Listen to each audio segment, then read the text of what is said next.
I think this is my fourth update on the Land Cruiser project. Whenever I finished the third video, at that point, I was still having issues with the clutch, and I had ordered a slave cylinder from Napa, and I had mentioned that the rod was too short, and then the threads for the hydraulic line was too big, and so I ended up ordering a different one from O'Reilly, and that one was the correct one. I had to bring it in, so it took a day for it to get in.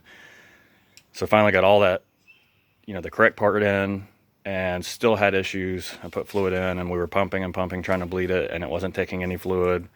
So I finally realized that the master cylinder was bad also. So I went back to O'Reilly, and slave cylinder was like 20 bucks. Master cylinder ended up being 60 or 70, way more. I could have ordered it online probably for 30 bucks, but I was anxious to get it in. So a lot of these parts, I kind of wish I had just ordered stuff up front online, had them come in, and then I'd have them waiting here. Even if they don't need to be replaced, all this stuff's going to be old, so couldn't hurt to replace it. And can get parts much cheaper without getting in a hurry to get them. So we put the master cylinder on and bled it, and then bled the slave cylinder, and we finally had a good clutch.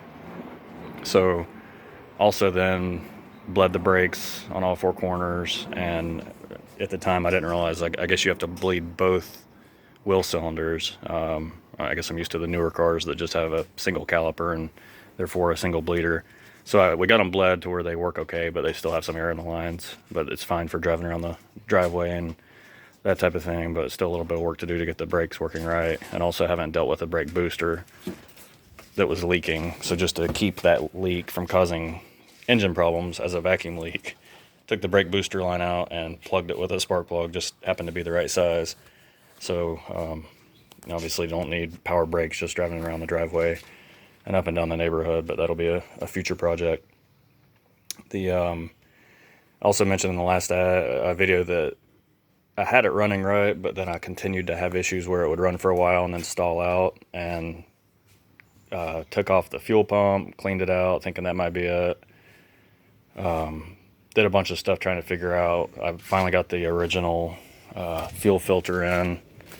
Whenever we bought it, it had the original fuel filter as well as a secondary one that's more of a universal. So I went ahead and ordered the correct one that bolts right into place, and that needs to be in there, but that didn't help the way it ran. And so finally, to troubleshoot it, I was able to clean. I didn't even realize on these carburetors, but found that they have a sight into the carburetor bowl so you can see if it's getting gas or not.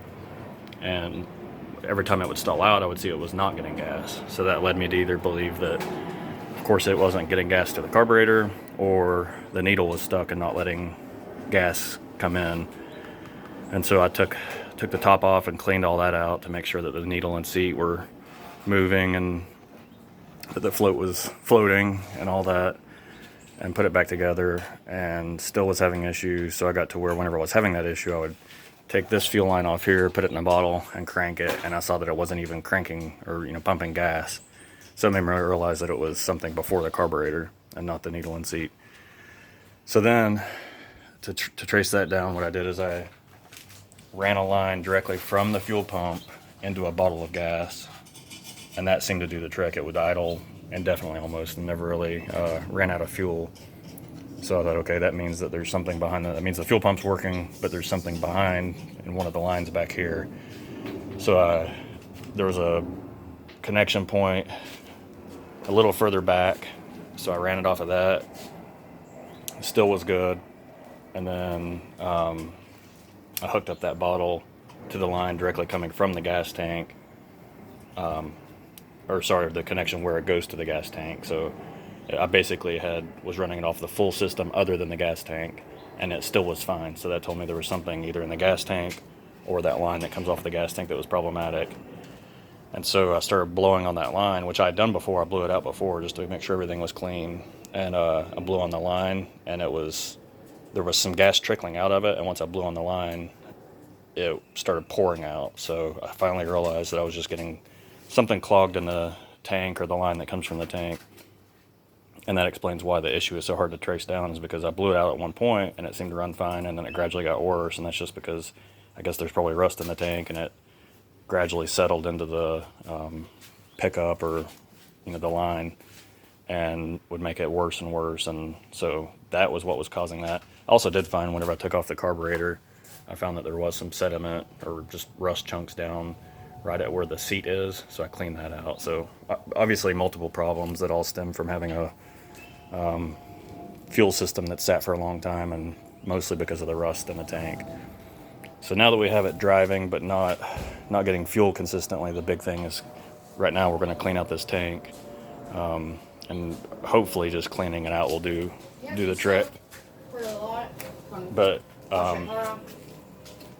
hopefully that'll do the trick. And then after that, I think we'll have it driving. We're putting tires on it and get it roadworthy.